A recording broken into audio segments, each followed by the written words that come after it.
Salut à tous, j'espère que vous allez bien. Aujourd'hui on se retrouve pour une vidéo un petit peu spéciale sur la chaîne et il va s'agir de ma vidéo spéciale pour le Pumpkin Challenge qui est du coup ma pile à lire pour l'automne. En gros je vais vous présenter 10 ou 12 livres, je ne sais plus combien j'en ai choisi, que je souhaite lire cet automne. Je sais d'avance que je ne pourrai pas tous les lire, je le sais très bien, je manque de temps avec ma préparation pour l'école etc. C'est un petit peu la galère pour trouver le temps de lire en ce moment, mais sait-on jamais. Et du coup pour vous comme pour moi je vous présente du coup les 10 livres, 12 livres que j'ai choisi pour cet automne. Le premier que j'ai choisi, il s'agit du tome 1 de Miss Peregrine et les enfants particuliers de Ransom Rings, publié aux éditions Le Livre de Poche.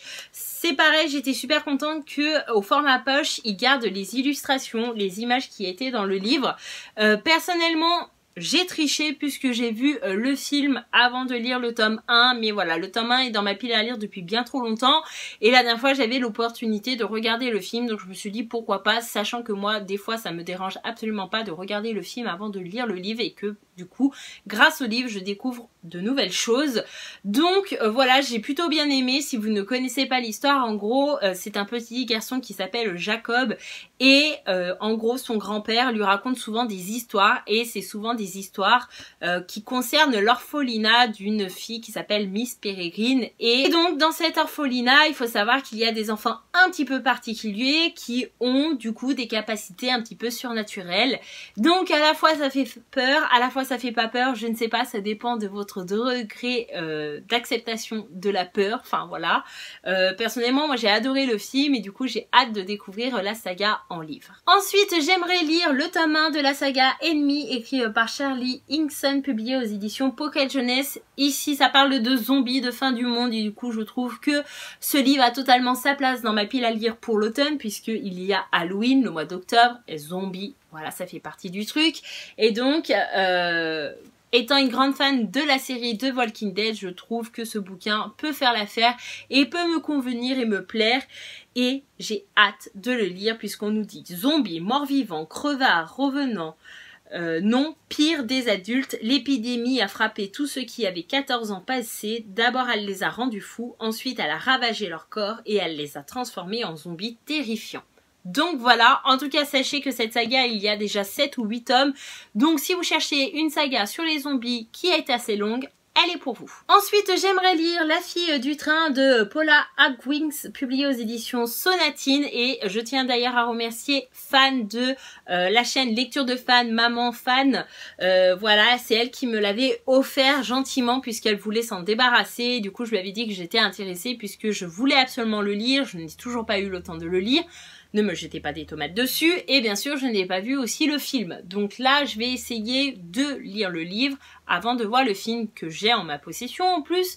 Et en gros, dans cette histoire, nous allons suivre une femme qui prend le train régulièrement tous les jours pour aller au travail. Et du coup, elle s'amuse un petit peu à imaginer la vie des personnes qu'elle rencontre sur son chemin. C'est-à-dire, ça nous est tous arrivé de voir des gens dans leur jardin, dans leur maison, quand on prend le train. Moi, personnellement, j'ai pris le train pendant 4 ans pour aller à Lyon pour mes études tous les jours. Et forcément, quand vous avez les mêmes horaires, quand vous prenez le même train pour la même direction, vous commencez à avoir des petites habitudes. Vous voyez les gens qui partent de chez eux, qui rentrent de chez eux, qui font ci, qui font ça, etc. Et apparemment, si mes souvenirs sont bons, la femme là, elle va s'apercevoir que une des femmes d'un couple qu'elle avait tendance à voir régulièrement ne va plus vraiment être présente, c'est-à-dire qu'elle voyait souvent ce couple-là rentrer chez eux, sortir, faire des choses dans leur jardin, etc. Et du jour au lendemain, cette femme n'existe plus, elle a disparu et du coup, eh ben, je crois qu'elle va essayer de se rapprocher de ce mec-là pour savoir ce qui s'est passé avec cette femme. J'espère que je vous ai pas perdu, mais en gros, si mes souvenirs sont bons, le résumé, c'est ça. J'ai décidé de rajouter dans cette liste un livre qui est dans ma pile à lire depuis très longtemps, depuis des années, au moins 3-4 ans. J'ai honte, je sais, mais je suis quasiment sûre de l'aimer, alors je ne sais pas ce que j'attends. Il s'agit du tome 1 de In the After de Demetria Luneta, publié aux éditions Lumen. Et en gros, il s'agit aussi un petit peu de fin du monde, de monstres, et voilà, pour octobre, pour nos Halloween, ça peut être pas mal. En gros, ça me fait penser, maintenant quand je relis le résumé, ça me fait penser au film que je suis allée voir au cinéma qui est Sans un bruit. Je ne sais pas si vous êtes allé voir ce film, mais en gros, c'est un peu à la fin du monde où il y a des bêtes assez assez dangereuses, assez horribles, qui entendent le moindre bruit et il faut absolument vivre sans faire de bruit. Donc déjà on ne parle plus, on marche sur la pointe des pieds, il faut rien faire tomber, faut être le plus discret possible, sinon on se fait bouffer.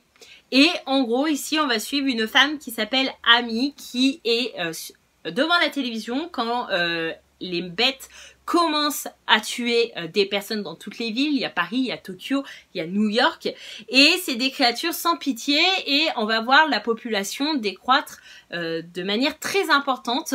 Et en gros elle va accueillir une petite fille qui s'appelle Baby apparemment, et qui a réussi à survivre et à échapper à ces créatures, et je pense qu'elles vont essayer de s'entraider et d'essayer d'échapper à ces créatures, mais est-ce que ça va se passer comme prévu? Je n'en sais rien. Ensuite j'ai également essayé de sortir des livres qui sont dans ma pile à lire depuis pas mal de temps, puisque celui-là je sais que je l'avais acheté avec In the After il y a 3-4 ans, du coup ben pareil hein, ça fait 3-4 ans qu'il dort dans ma pile à lire.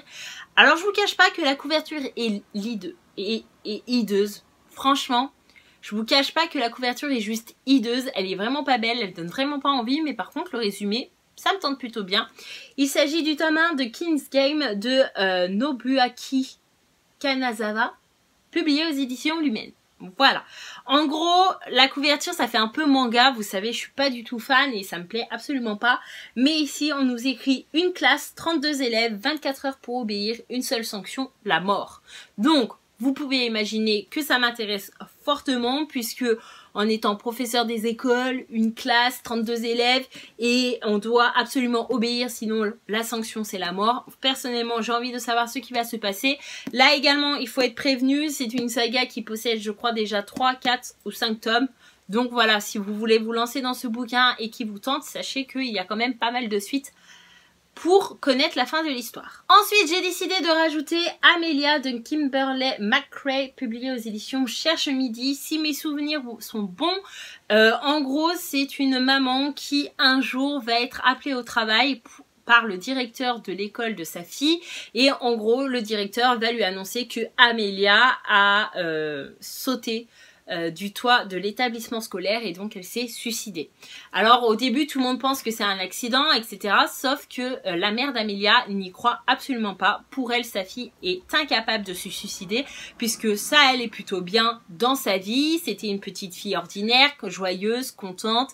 Voilà, elle baignait dans le bonheur, et pour elle c'est absolument pas possible que sa fille ait pu faire ça. Et du coup elle va, je crois, recevoir un SMS. Voilà, un SMS anonyme qui remet tout en question. Amelia n'a pas sauté. Et du coup, à partir de ce moment-là, eh ben, la maman va essayer de mener son enquête et elle va chercher à savoir qu'est-ce qui s'est passé ce jour-là et qu'est-ce qui est arrivé à sa fille. Encore une fois, j'ai décidé de sortir un livre de ma pile à lire qui dort depuis très longtemps et que j'ai envie vraiment de lire. En plus, la couverture, je trouve qu'elle est absolument parfaite pour l'automne. Il s'agit de Mountain Story, écrit par Laurie Lansens, publié aux éditions de Noël.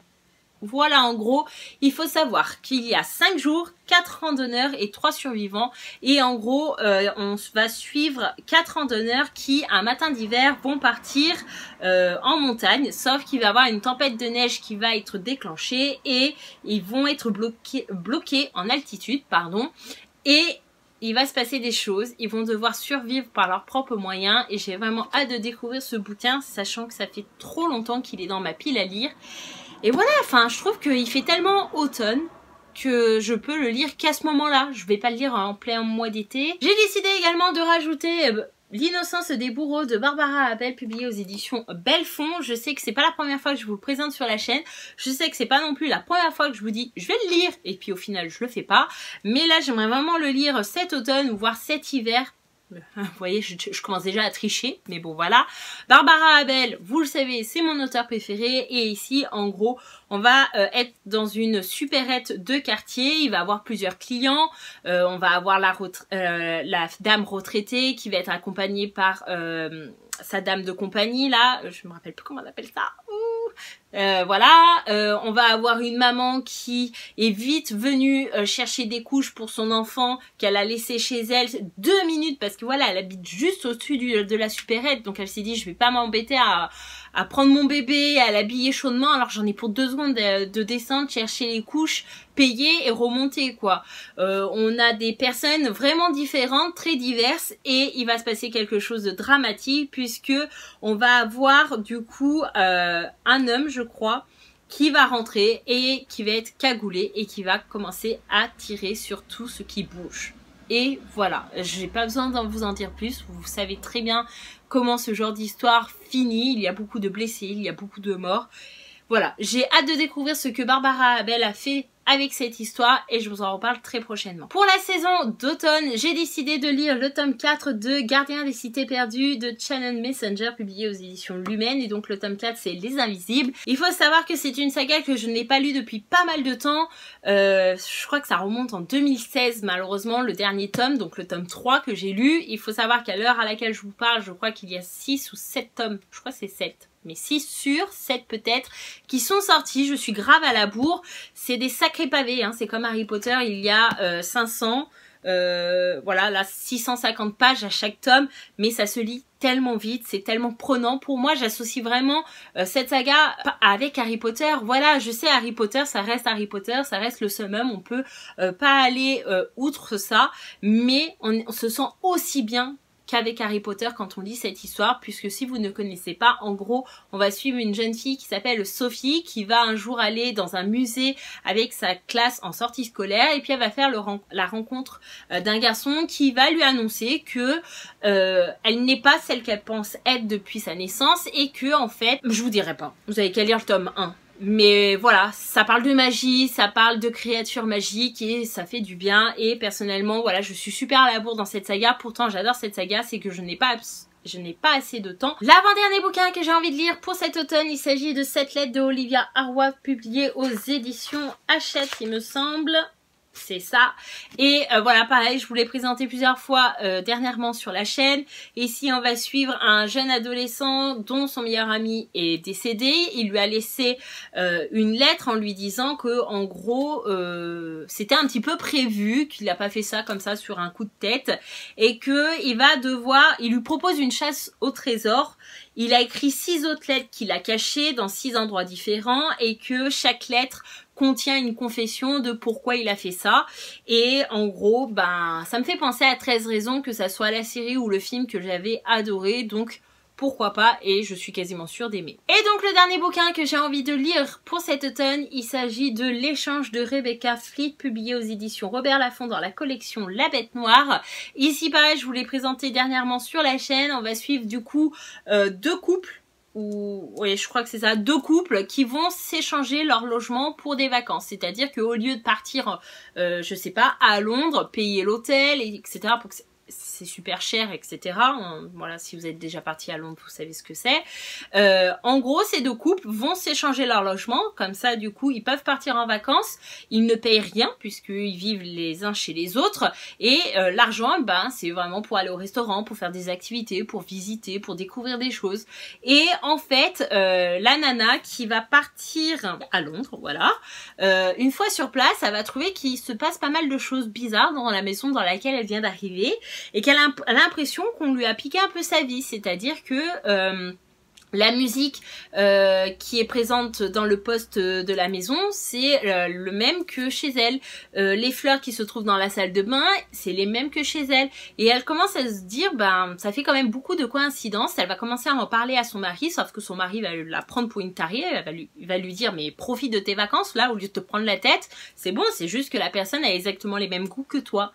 Mais peut-être qu'il se passe quelque chose, et peut-être que cette nana a été surveillée. Je ne sais pas, hein, je fais des hypothèses, hein, c'est tout. Mais j'ai vraiment envie de découvrir ce bouquin, je pense que je vais fortement l'aimer. Et voilà, cette vidéo est enfin terminée, j'espère qu'elle vous aura plu. N'hésitez pas à me dire en commentaire si vous avez déjà lu un des bouquins que je vous ai présenté aujourd'hui, et si vous, également, vous participez au Pumpkin Challenge, et avec quel livre. Je serais ravie de comparer nos 2 piles à lire. En tout cas, je vous dis merci d'avoir regardé cette vidéo, je vous fais de gros bisous, et je vous dis à bientôt. Bye bye!